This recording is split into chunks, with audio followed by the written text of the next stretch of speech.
Across the rural South, Black, brown, immigrant, and working class communities are still navigating an onslaught of challenges and structural inequities. Families are seeking opportunity and better futures. Young people are finding their voices. And immigrants, who are often the backbone of the local economy in southern rural towns, are courageously facing unprecedented hostility. Education and immigration sit at the heart of these realities. They connect the paths people take, the barriers they face, and the movements they build.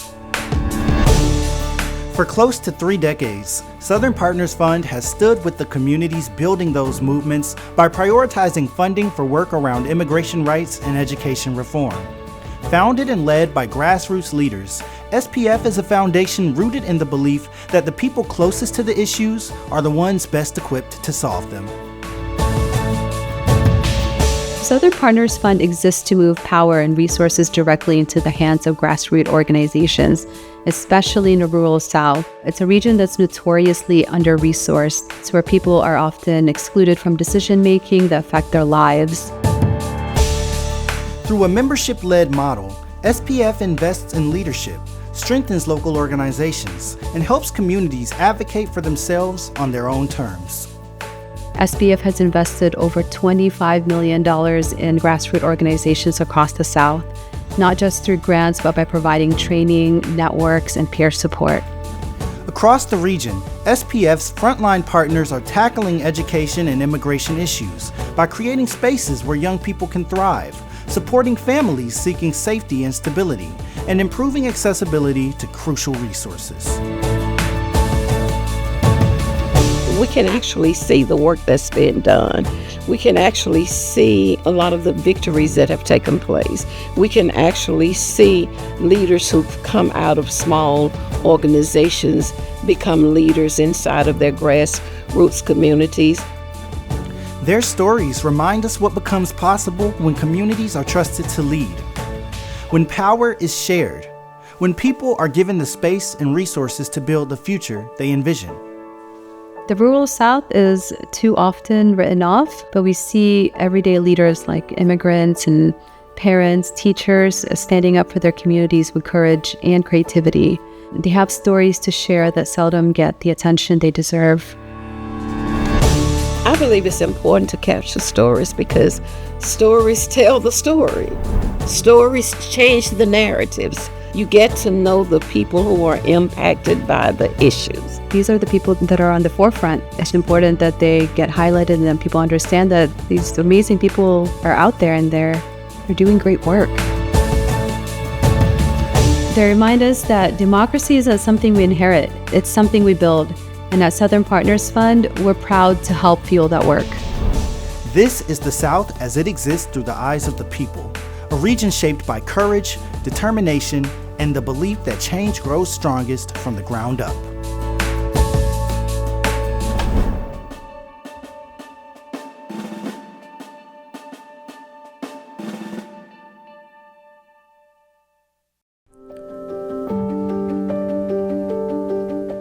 Quality education isn't just for some children, it's for all children.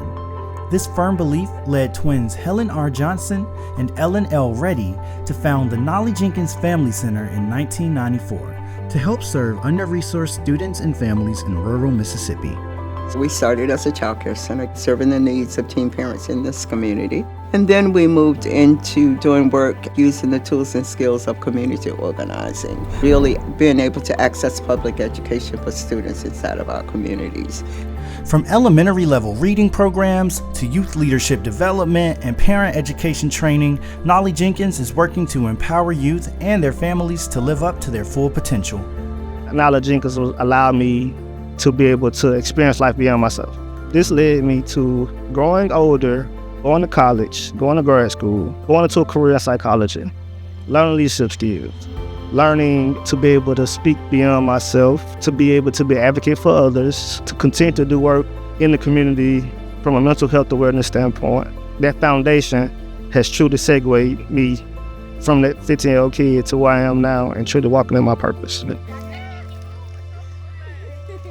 The organization's strong intergenerational approach prepares today's students to become tomorrow's leaders.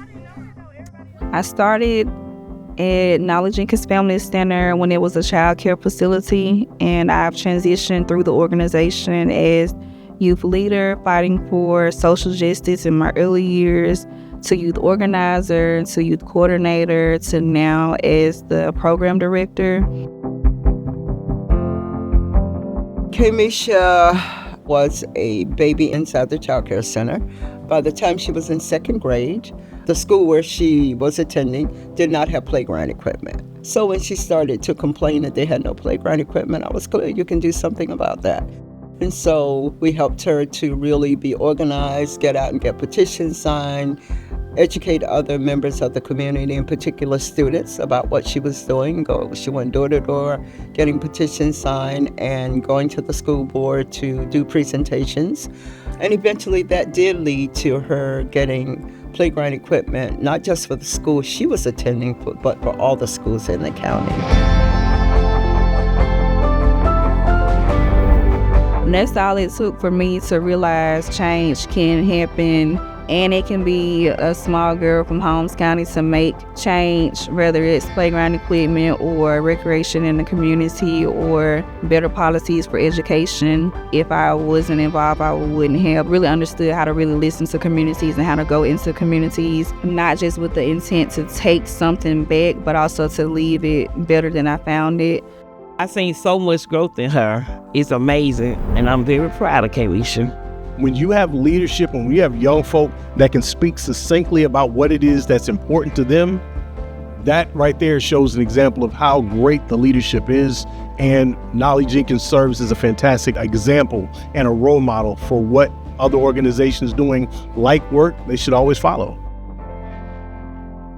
Just like Ellen and Helen supported Kamisha, Kamisha now works to inspire the next generation to not only find their voice, but also help their peers find theirs.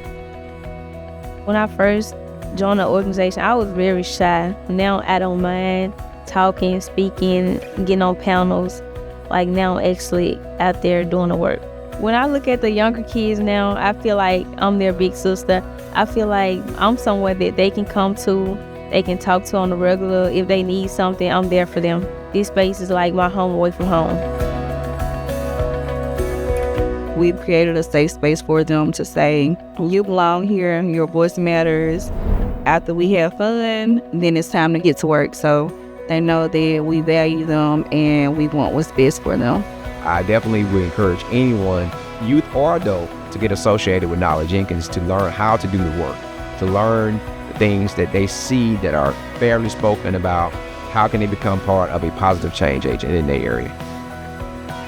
My hope is really to transition from the organization and lead this organization to young people to run. The young people will do the work that we started, that they will learn from the things that we've done in the past. They will continue to build on their tools and skills, and it will always be a powerful resource for parents inside this community and for young people.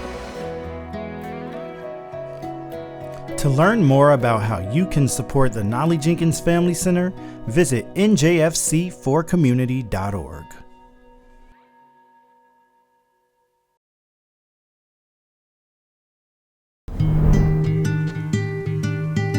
Sisters Flor Herrera Picasso and Elizabeth Herrera know that investing in Latino youth means investing in the future. That's why they founded Casa Azul de Wilson in 2021 to promote education equity in their hometown of Wilson, North Carolina. We started Casa Azul to provide bilingual college advising to Latino students in order to bring the parents into the process and have them more supported in their careers. Often our students believe that they have to go into a trade or they have to go straight into the workforce or into the military because their family cannot afford a post-secondary education. And we are really debunking those myths every single day, one family at a time, one student at a time, letting them know that they have the power to do whatever they would like to do. Through college advising and scholarships, Casa Azul de Wilson is showing that college doesn't have to just be a dream for Latinos in North Carolina. With hard work and the right resources, it can become a reality. I didn't really want to go to college until I met Isa in Florida. We would set up Zoom calls, we set up meetings, and then they broke down their steps. They told me their story, and I fell in love with their story, and I wanted to create my own story. And so that's where the idea came that, like, okay, maybe I can come to college, I can do it. And now I'm a senior at the University of Greensboro, and I'm majoring in business. I was awarded the Lo Que Quiero Lo Consigo scholarship by Casa Azul. It meant a lot to me and also helps me a lot in progressing in my education. There's a lot of highly professional, very well-educated Latinos here, and I saw a different perspective on the way I could carry myself in any sort of professional space. The impact has been amazing. I mean, we have students now who are in positions that we could have only dreamed of back in the day when we were their very age here in Wilson. Casa Azul's work stretches beyond education too. They offer services that promote civic engagement, community development, and culture, all with the goal of supporting and celebrating the local Latino community. Sometimes we have community members come in and say, hey, I need help translating this document, or I have a doctor's appointment and I need someone that can take me or translate for me, or they told me to fill this application, but I don't have a computer. So we help them with all that. Casa Azul has their yearly Me Siento Muy Excited festival, and that's been so successful because in that space, we have something to call our own. Now there's something to provide us that stability to see that we do belong here in Wilson, that we do have places to call our own, and to reclaim this place where we had been at for so long, but maybe did not feel like we were a part of it. Casa Azul is also providing stability in the community by molding and inspiring the next generation of local leaders, like Katie, who blossomed during her time as both a student and volunteer at Casa Azul. I first met Katie at one of our workshops, Camino al Colegio, where she came to learn about the college application process as a rising senior. I supported Katie in completing the RDS, which is the Residency Determination Service, completing the FAFSA, which is the Free Application for Federal Student Aid, and also submitting her college applications.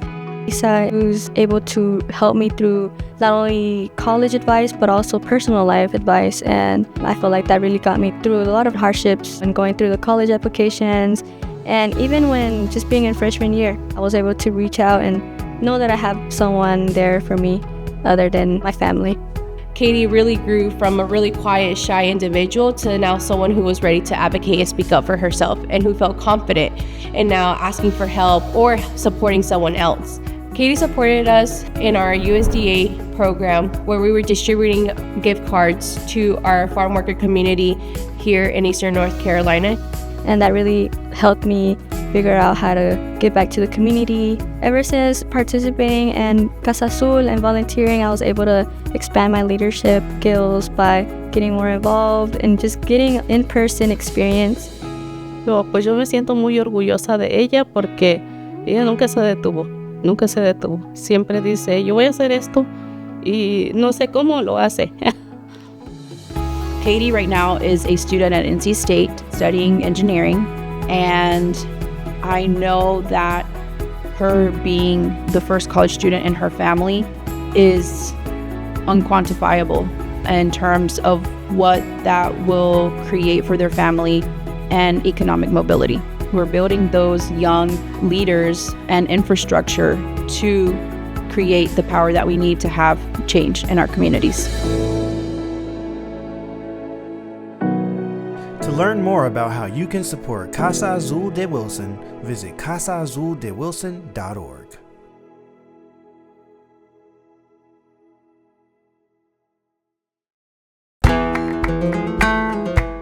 Having grown up in a farm worker family, Margarita Romo is familiar with the unique trials they face. So, when life took her to Dade City, Florida, she devoted herself to supporting the local community. And in 1982, Farmworkers Self-Help was born. Farmworkers Self-Help is about three things: education, organizing, and advocacy. It's called Farmworkers Self-Help because we wanted to help ourselves. We wanted to do as much for ourselves as we could. One of the biggest ways the organization empowers community members to help themselves is by making higher education accessible, because education leads to liberation.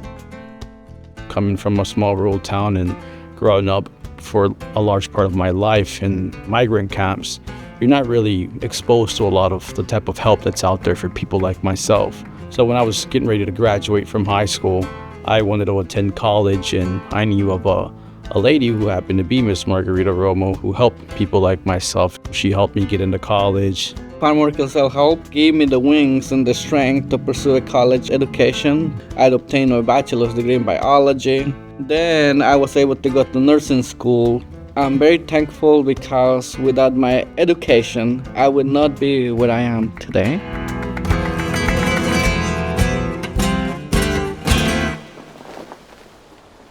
Farmworkers Self-Help provides opportunities for people to overcome their circumstances and grow into their own. People like Isabel, who's transitioned from a volunteer to a valuable employee at the nonprofit. I first came to Farmworkers Self-Help when I was 16 years old. I was a single mom, and I had a daughter that was 2 years old at that time. I was unemployed, and I started volunteering at Farmworkers Self-Help. It was very challenging in the sense that I was young, I didn't have any experience, but fortunately, Farmworkers Self-Help gave me the opportunity to become an employee and learn and grow. Now she's gotten her GED. She could go to college. She's extremely brilliant. To see her now doing our financial stuff, little by little taking over that process, that's a big thing. I feel like I've grown as a person, as a mother. I always tell kids there's nothing that you can't do if you put your mind to it. With the Farmworkers Self-Help, it's been dealing with people who are kind of excluded from society most of the time, and trying to teach people English as a second language, involving them in community activities, helping them get jobs, helping them get driver's licenses, helping them get immigration papers taken care of. La organización me ayudó con una persona que vino que trabajaba haciendo prótesis, y pues yo no tenía dinero. Ella le explicó cómo que pues, si me podrían ayudar porque yo no tenía dinero para hacerme unas prótesis, y sí me ayudaron con They gave me a $5,000 scholarship. That award meant a lot to me. I was able to do more in life because I've never won something like that before. We have so many needs here in a small community. They're able to come in and fill those needs. We can call these miracles that are happening. Farmworkers Self-Help strives to offer a safe space for immigrants in Dade City to find community, culture, and courage, both now and in the future. We do a lot of different events in our community. We have soccer. We have a girls' center where we have girls that are learning how to dance. We have drama, where we're teaching our kids how to use drama to organize. We have the Cinco de Mayo and the 16th of September. We have a health fair so that our people can know what's available. It gives the children, the teenagers, and even women and men a place to come for whatever they need. Without my degree and without Margarita and without the experiences I had here, not only will my professional career will be different, my perception on life will be too, because I got exposed to this community of great, amazing people. My hope for the future for Farmworkers Self-Help is that it keeps thriving, for us to be able to grow, not only in staff, but as in building space, community space, for it to keep being a safe place for people to come. Also that the children will also in the future want to come back, volunteer, and be able to help other kids, which will be the future of the community. To learn more about how you can support Farmworkers Self-Help, visit their website.